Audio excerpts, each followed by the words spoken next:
We began our DMZ tour at Camp Kim in the USO facility.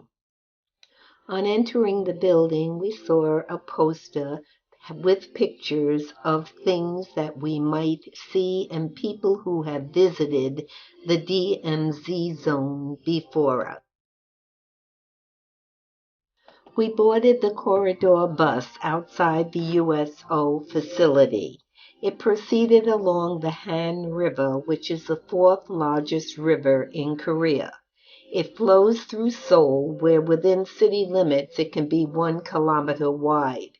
It empties into the Yellow Sea at the DMZ, Demilitarized Zone, that divides North and South Korea.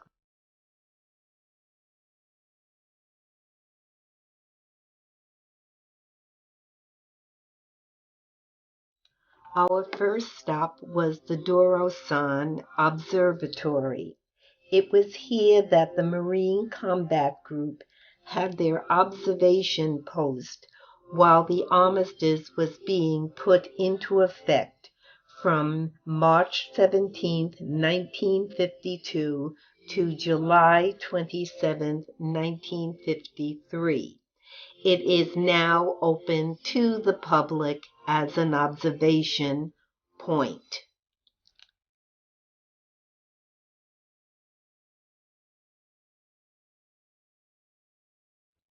However, once we were outside, we were permitted to take pictures of the landscape.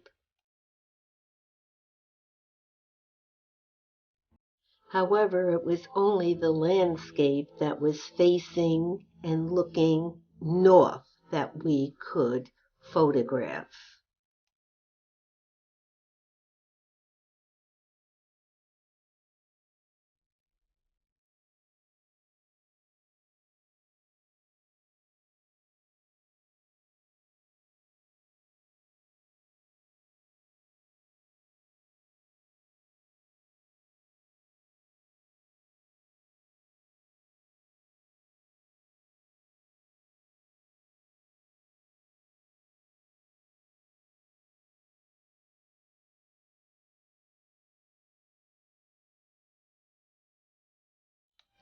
The North Koreans are not ones to trust. They were building tunnels for a planned attack on Seoul under the guise of digging for coal. 4 tunnels have been discovered, destroyed, or otherwise. The 3rd tunnel is open for viewing. We visited also the museum that preceded our descending into the tunnel.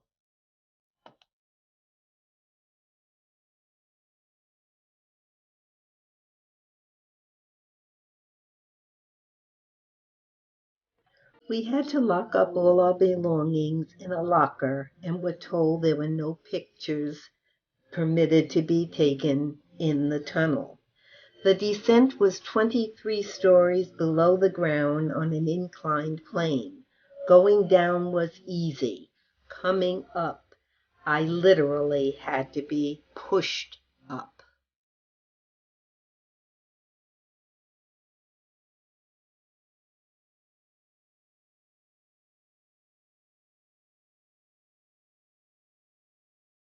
The Dorosan train station was once thought to be a link and a transcontinental railroad across Russia and Europe. Sadly, this has not happened.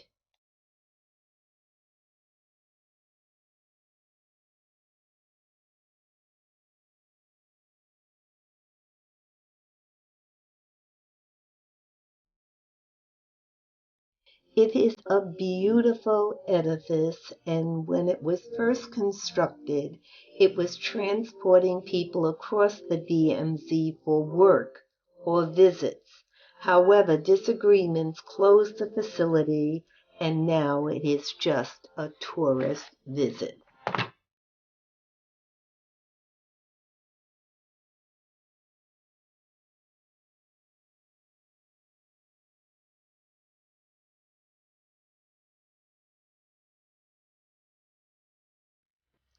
Our next stop was Camp Boniface in the JSA Joint Security area.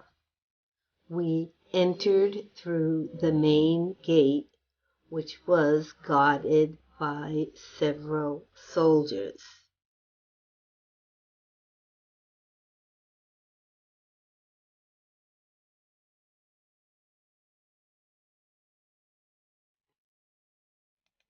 We were taken into a building, shown a short film, and a soldier spoke to us telling the protocol that must be followed when we entered the DMZ. We also signed a waiver saying we knew it was a dangerous area.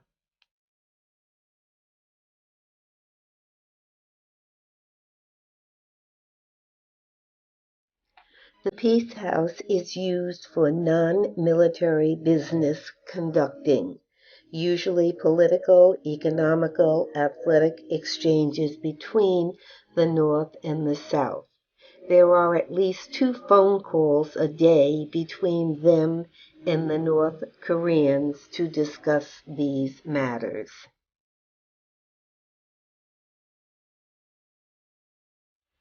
The Freedom House is the official entrance into the JSA area. It is used, however, to hold conferences between the North and the South. When it was first built, the Red Cross tried to help people from South Korea contact their relatives in this place, but it did not happen. Standing on the back steps of the Freedom House, we look towards the Panmunjom Pavilion in North Korea. The blue buildings in the front are used for conferences, and you can see the point of demarcation that lies between them. If you look carefully at the pavilion, you can see the gods standing in the doorway. The MP guards pictured here are on the South Korean side, and they always face the North Korean side. This is an explosive area.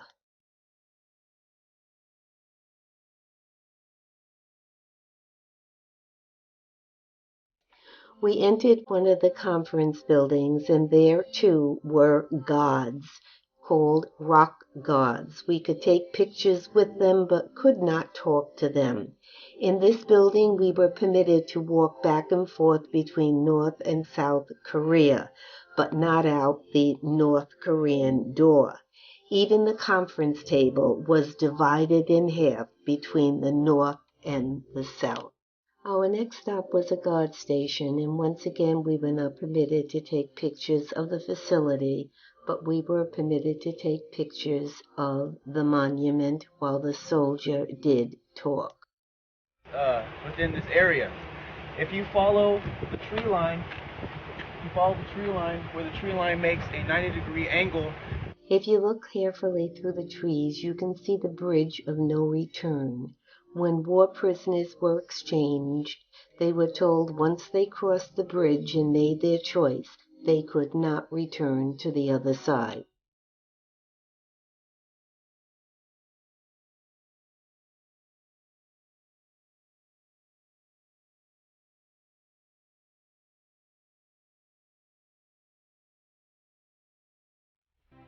Across the expanse you can see the city, called the City of Propaganda. It is a facade city. You can also see a flag of North Korea flying above it. When South Korea donated a flag, North Korea put up one that was higher and larger. As our tour ended, we passed by the Axe Murder Memorial. There was a tree that was obscuring the view of the South Koreans, and they decided to cut it down. The North Koreans were enraged, and they attacked the soldiers that were cutting the tree down and killed 2 United States soldiers with axes. The memorial is a reminder of the event.